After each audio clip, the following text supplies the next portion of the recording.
Assalamualaikum warahmatullahi wabarakatuh. Pada pertemuan kali ini, kita akan membahas tentang perubahan anatomi dan adaptasi fisiologi pada ibu hamil trimester 1, 2, dan 3 yang bersifat sistemik. Disampaikan oleh dosen program studi D3 Kebidanan Stikes Pemkab Jombang. Kholifa, Sarjana Sains Terapan, Magister Kesehatan, Niken Grah Prihartanti, Sarjana Sains Terapan, Magister Kesehatan, Mudawaroh, Sarjana Sains Terapan, Magister Kesehatan. Kita akan memasuki pada materi yang kedua, perubahan fisiologi kehamilan yang bersifat sistemik, meliputi perubahan pada sistem endokrin, sistem pencernaan, sistem perkemihan, sistem integumen, sistem pernafasan, sistem kardiovaskuler, sistem muskuloskeletal, sistem imunitas atau kekebalan, sistem persarafan, sistem metabolisme, dan sistem peredaran darah. Topik yang pertama akan kita uraikan tentang perubahan yang terjadi pada sistem endokrin.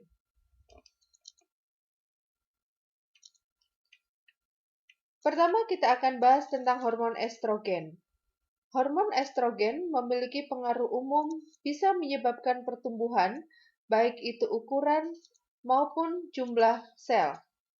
Pengaruh khusus dari estrogen, yang pertama dapat menyebabkan penebalan endometrium sehingga ovum yang dibuai dapat berimplantasi.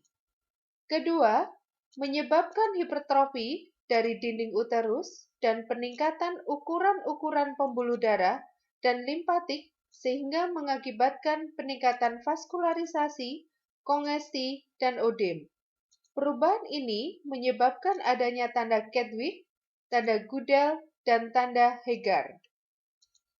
Hipertrofi dan hiperplasia pada jaringan payudara. Berikutnya yaitu perubahan yang terjadi akibat hormon progesteron.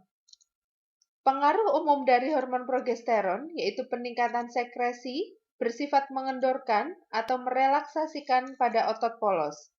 Pengaruh khusus pada hormon progesteron yang pertama adalah menyebabkan penebalan endometrium sehingga ovum yang sudah dibuai dapat berimplantasi dan menyebabkan relaksasi. Relaksasi otot-otot polos akan berakibat yang pertama yaitu meningkatnya waktu pengosongan lambung dan peristaltik usus. Yang kedua, meningkatkan gastric reflux karena relaksasi cardiac sphincter sehingga timbul rasa panas dalam perut atau heartburn. Ketiga, penurunan motilitas gastrointestinal sehingga menyebabkan konstipasi. Yang keempat, pembuluh arteri dan vena berelaksasi dan berdilatasi sehingga meningkatkan kapasitas vena dan venula. Kelima, menjaga peningkatan suhu basal ibu. Keenam, merangsang perkembangan sistem alveolar pada payudara. Ketujuh, dengan hormon relaksin mengendorkan jaringan ikat, otot, dan ligamen sehingga dapat mengurangi terjadinya nyeri punggung. Progesteron perlu untuk pemeliharaan kehamilan. Produksi progesteron dari korpus luteum yang tidak mencukupi turut berperan dalam kegagalan implantasi. Progesteron juga dapat berperan sebagai obat imunosupresif pada beberapa sistem dan menghambat penolakan jaringan perantara sel T. Jadi, kadar progesteron lokal yang tinggi dapat membantu toleransi imunologik uterus terhadap jaringan trofoblast embrio yang menginvasinya. Berikut yaitu hormon kortisol. Sumber adrenal pada ibu pada awal kehamilan, selanjutnya dihasilkan oleh plasenta, yaitu 25 mg diproduksi per hari. Efeknya dapat meningkatkan gula darah dan modifikasi aktivitas antibodi. Hormon kortisol meningkat hingga 3 kali angka pada pra-kehamilan sampai dengan kehamilan aterem. Hormon aldosteron merupakan sumber adrenal ibu, kadarnya sangat tinggi dalam kehamilan, menyebabkan retensi natrium dan air. Hormon aldosteron mengalami plateau pada minggu ke-34 dengan sedikit peningkatan menjelang kehamilan aterem. Berikutnya yaitu Human Chorionic Gonadotropin atau HCG. Bersumber pada trofoblast dan mencapai puncak pada sebelum 16 minggu atau 18 minggu ke atas relatif konstan, berfungsi sebagai pemelihara korpus luteum. Pada minggu-minggu pertama kehamilan, kadar HCG meningkat 2 kali lipat setiap 1,7 sampai 2 hari. Dan peningkatan serial akan memberikan suatu indeks yang peka untuk fungsi trofoblast. Kadar HCG plasma ibu akan memuncak sekitar 100.000 mili international unit per mililiter pada kehamilan 10 minggu dan kemudian perlahan-lahan menurun hingga 10.000 mili international unit per mililiter pada trimester ketiga. Semua sifat-sifat khas HCG ini memungkinkan diagnosis kehamilan beberapa hari sebelum gejala pertama muncul atau menstruasi terlambat. Kadar HCG plasma yang terendah 5 mili international unit per mililiter dapat terdeteksi tanpa terganggu kadar LH, FSH, dan TSH yang lebih tinggi. HCG juga diproduksi oleh neoplasma trofoblastik seperti mola hidaditosa dan choriokarsinoma, dan kadar HCG ataupun subunit betanya dimanfaatkan sebagai pertanda tumor untuk diagnosis dan pemantauan berhasil tidaknya kemoterapi.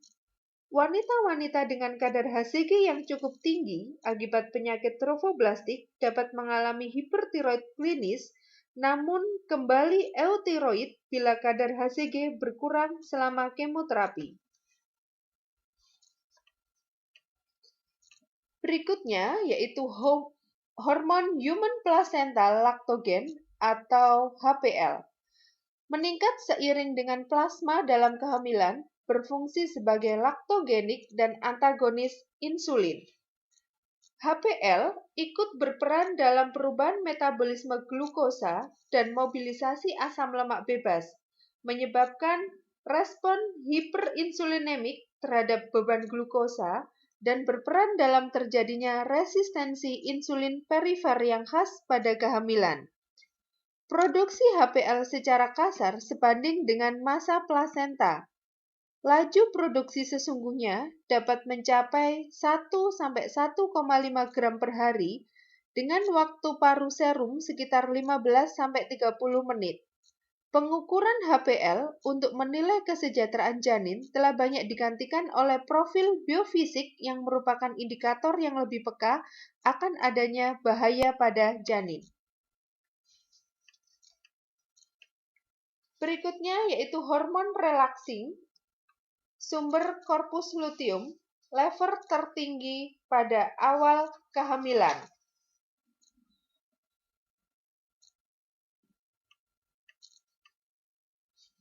Hormon pituitary hormon, FSH dan LH tertekan karena peningkatan hormon prolaktin, laktasi belum dimulai sampai level prolaktin meningkat dan estrogen menurun.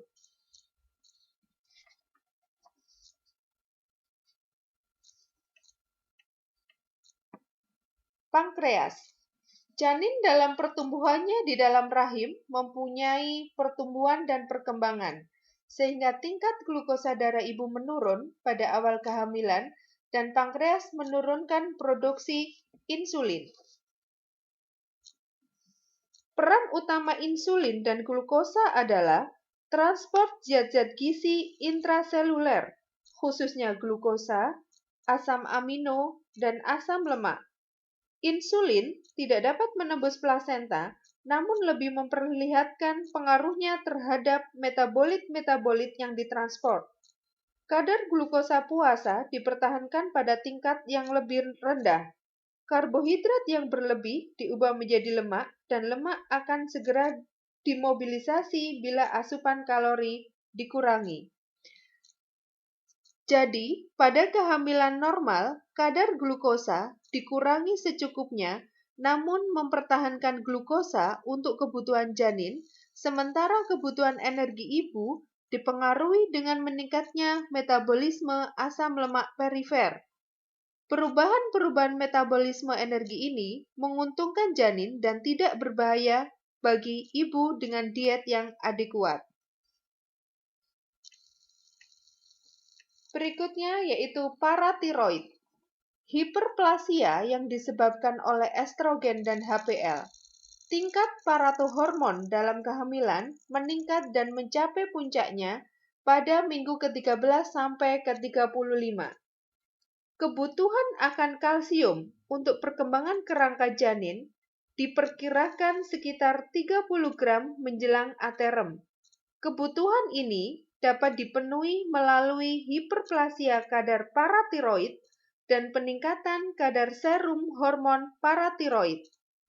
Kadar kalsium serum ibu menurun mencapai nadir pada kehamilan 28 sampai 32 minggu, terutama karena hipoalbuminemia kehamilan. Kalsium ion dipertahankan dalam kadar normal selama kehamilan.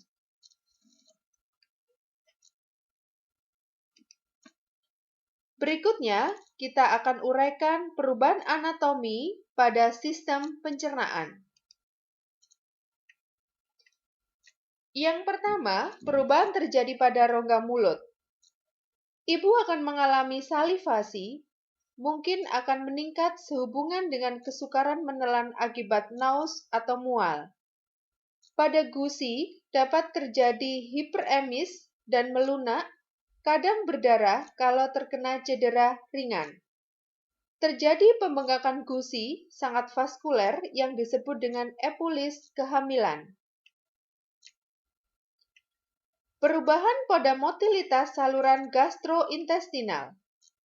Yang pertama, terjadi penurunan tonus dan motilitas saluran gastrointestinal, sehingga terjadi pemanjangan waktu pengosongan lambung dan transit pada usus.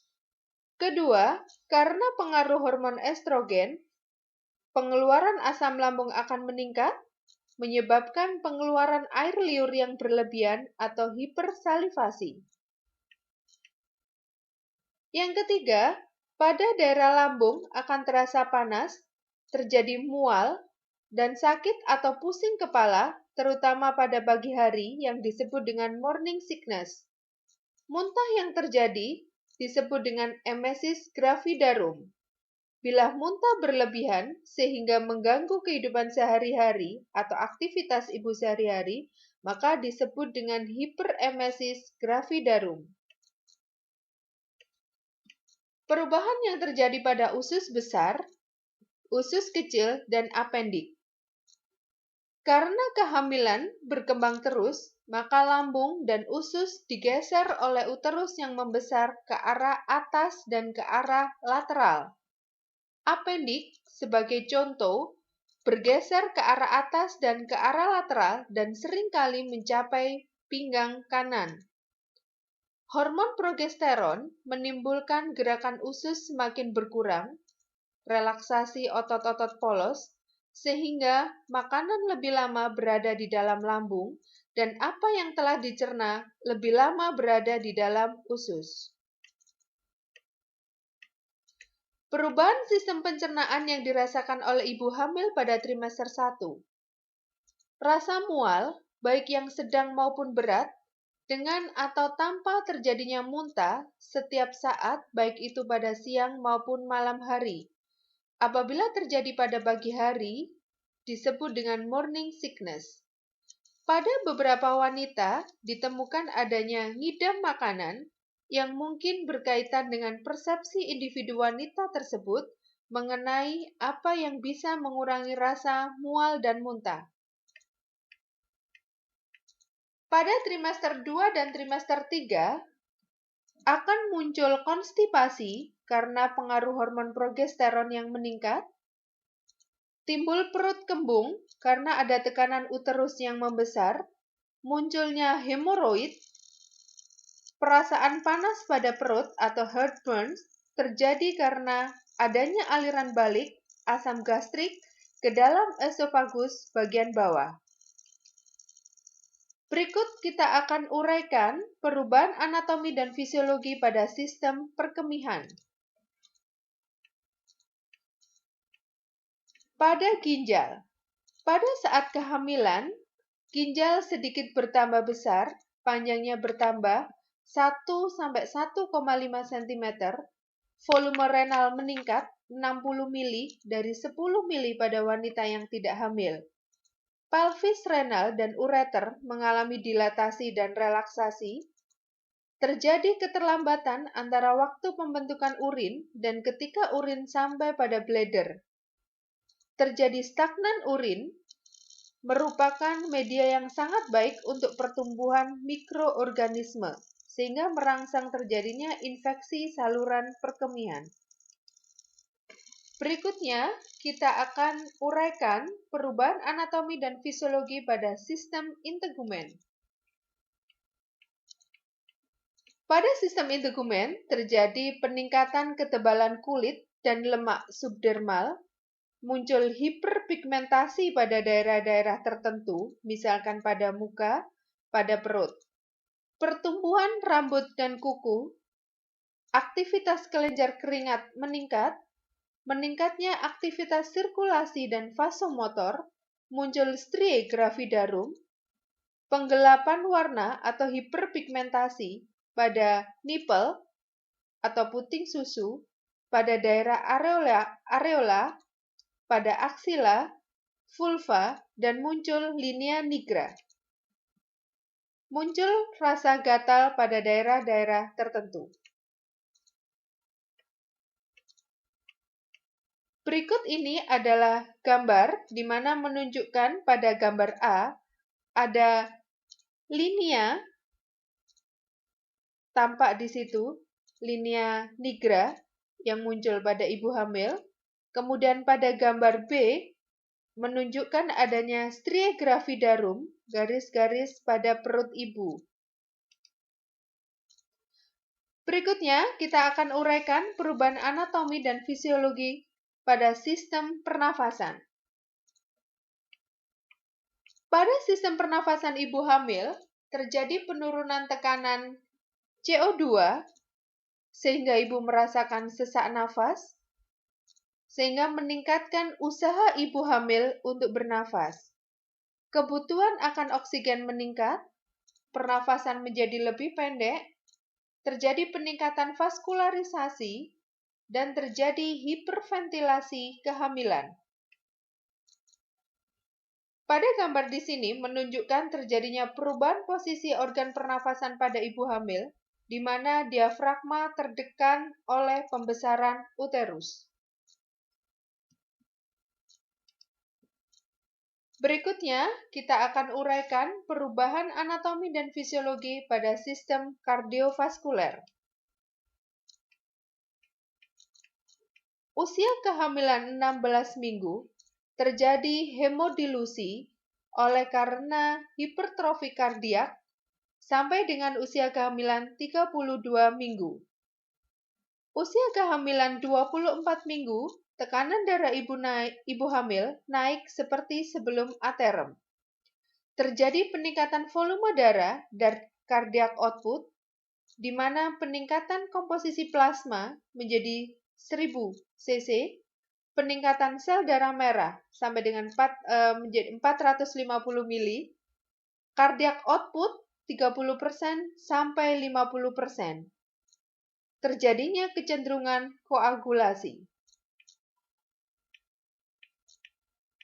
Curah jantung meningkat 33%, beban kerja jantung meningkat, Jika kehamilan disertai penyakit jantung, maka semakin memberatkan proses kehamilan.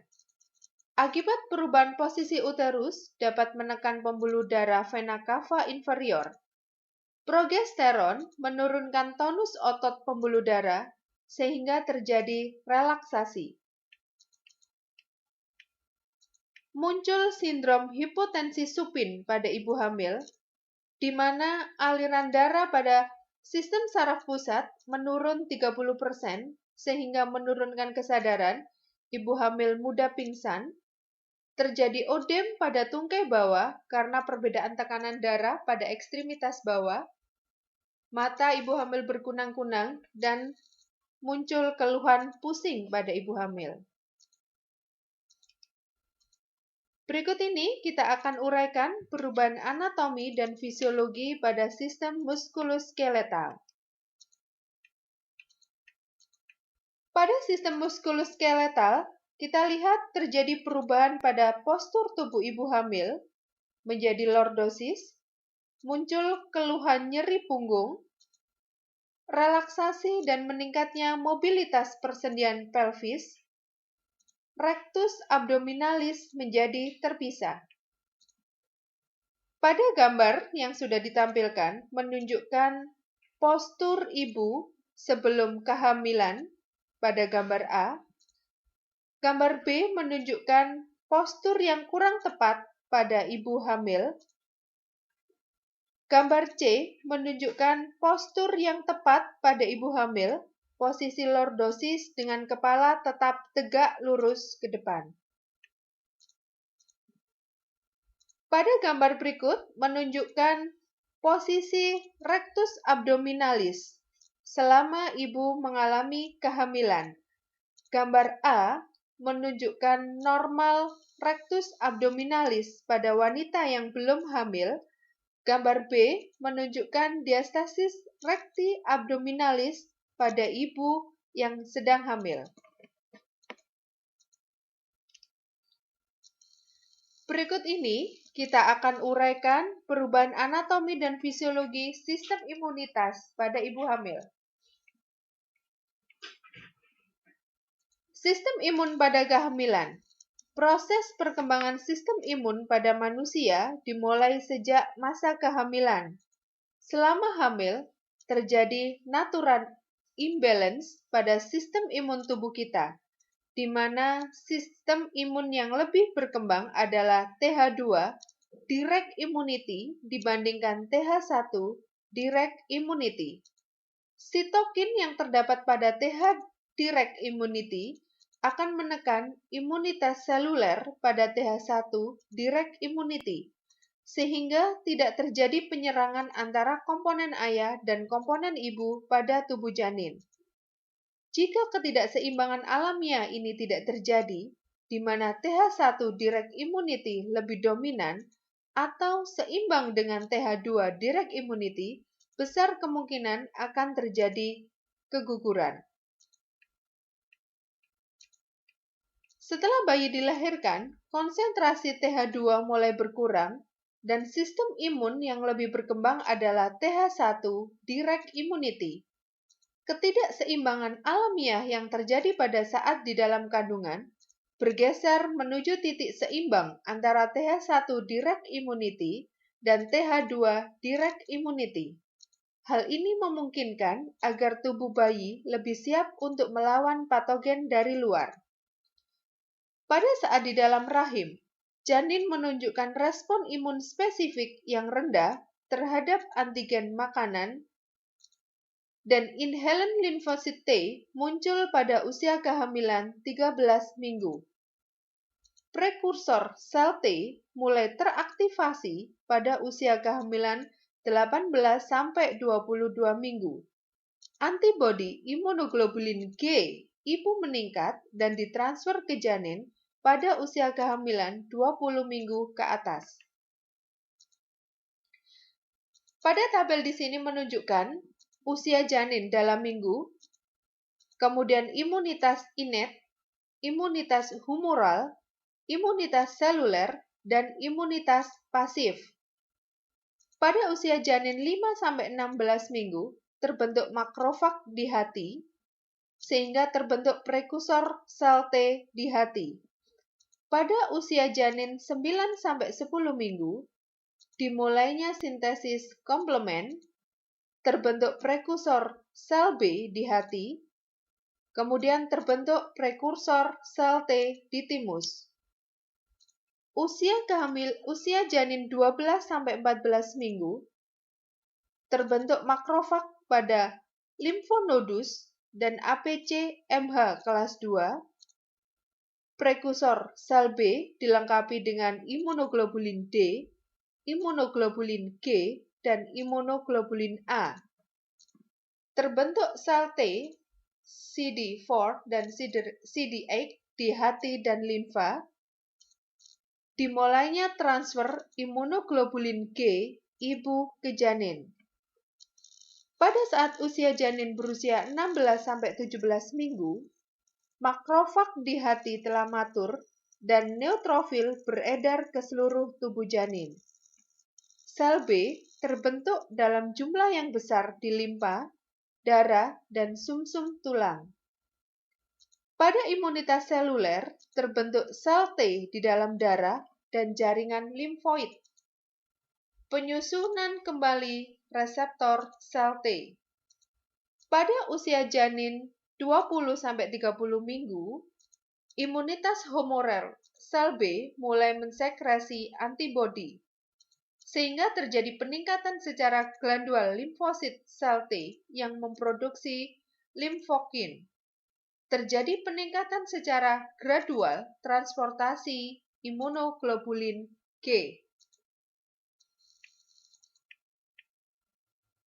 Sebagai akibat dari sistem imun yang belum matur, ada beberapa kecenderungan yang dimiliki oleh bayi preterm atau small for gestational age atau SGA pada usia selanjutnya, yaitu respon terhadap vaksinasi lebih rendah, respon terhadap asma atau alergi meningkat, dan respon terhadap infeksi lebih rendah. Pada bayi SGA, ditemukan banyak komponen inflamasi di dalam tubuhnya.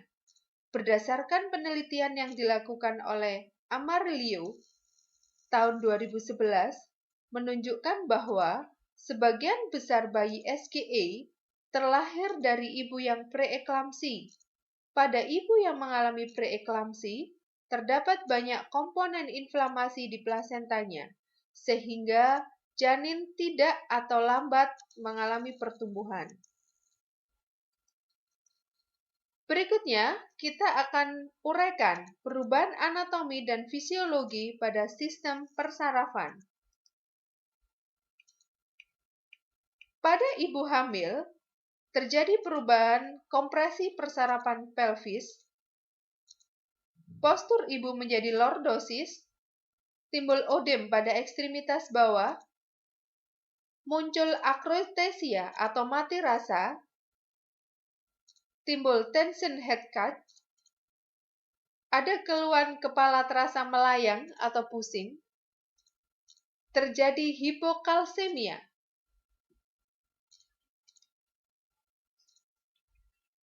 Berikutnya, kita akan uraikan perubahan anatomi dan fisiologi pada sistem metabolisme.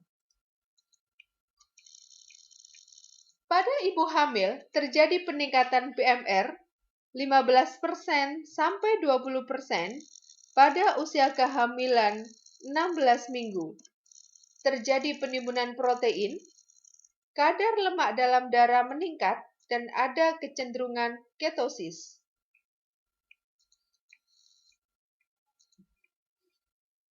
Pada wanita hamil, terjadi penambahan berat badan. Pada trimester 1, penambahan berat 1 kilo, trimester 2, penambahan berat sampai dengan 5 kilo, trimester 3, penambahan berat sampai dengan 5,5 kilo. Penyebab penambahan berat pada ibu hamil, yang pertama disebabkan karena berat janin sampai dengan 3 kilo, berat plasenta 0,5 kilo, air ketuban 1 kilo, Berat rahim dari awal 30 kilo sampai dengan 1 kilo. Penimbunan lemak seperti di buah dadah atau payudara, di pantat sampai dengan 1,5 kilo. Penambahan zat putih telur sampai dengan 2 kilo. Dan retensi air pada ibu hamil sampai dengan 1,5 kilo. Berikut ini kita akan uraikan perubahan anatomi dan fisiologi pada sistem peredaran darah. Sistem peredaran darah pada ibu hamil bertambah sesuai dengan pembesaran rahim. Volume darah akan meningkat, plasma dan eritrosit akan meningkat. Terjadi hidramea sehingga kadar Hb pada ibu hamil turun secara fisiologis.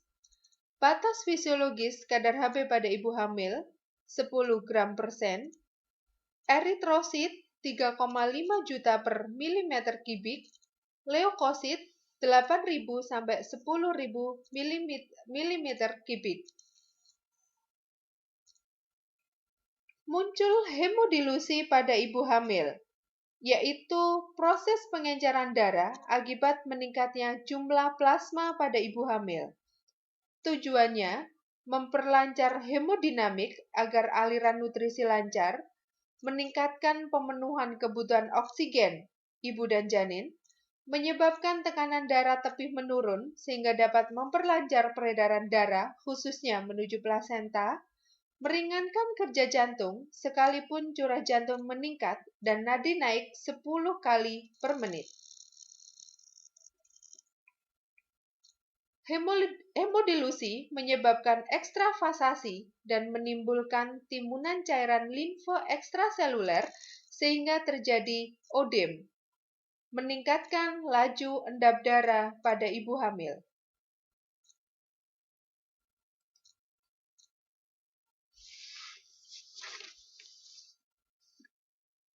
Berikut kita akan melaksanakan evaluasi belajar karena pembelajaran interaktif kita untuk topik anatomi dan adaptasi fisiologi pada ibu hamil sudah selesai, maka kita akan memasuki tahap evaluasi belajar. Evaluasi belajar meliputi materi perubahan anatomi dan adaptasi fisiologi pada ibu hamil trimester 1, 2, dan 3. Jawablah pertanyaan soal vignette di bawah ini dengan tepat, dengan pilihan ganda atau A. Jika 1, 2, 3 benar, B. Jika 1, 3 benar, C. Jika 2, 4 benar, D. Jika 4 benar, E. Jika semua benar. Soal nomor 1. Seorang wanita terlambat menstruasi selama 6 minggu, datang ke Polindes dengan keluhan pusing, mual, muntah pada pagi hari, dan nafsu makan menurun. Hasil pemeriksaan, keadaan umum lemah, tekanan darah 100/70 mm Hg, nadi 80 kali per menit, RR 24 kali per menit, suhu 37 derajat Celcius. Konjungtiva tampak pucat. Keluhan tersebut di atas disebabkan karena 1.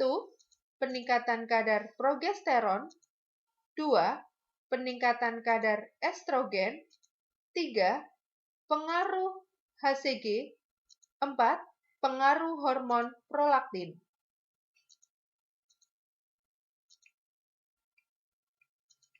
Soal nomor 2. Seorang wanita terlambat menstruasi 6 minggu, datang ke Polindes dengan keluhan pusing, mual, muntah pada pagi hari, dan nafsu makan menurun. Hasil pemeriksaan keadaan umum lemah, tekanan darah 100/70 mm Hg, nadi 80 kali per menit, RR 24 kali per menit, suhu 37 derajat Celcius, konjungtiva tampak pucat. Pemeriksaan penunjang untuk menegakkan diagnosa tersebut adalah A. Protein urin, B. Reduksi urin, C. Glukosa darah, D. Planotes, E. Darah lengkap.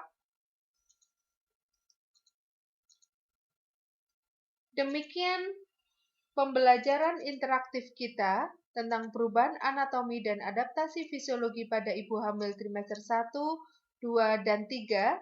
Kita akan bertemu lagi pada pembelajaran interaktif dengan topik berikutnya. Terima kasih. Wassalamualaikum warahmatullahi wabarakatuh.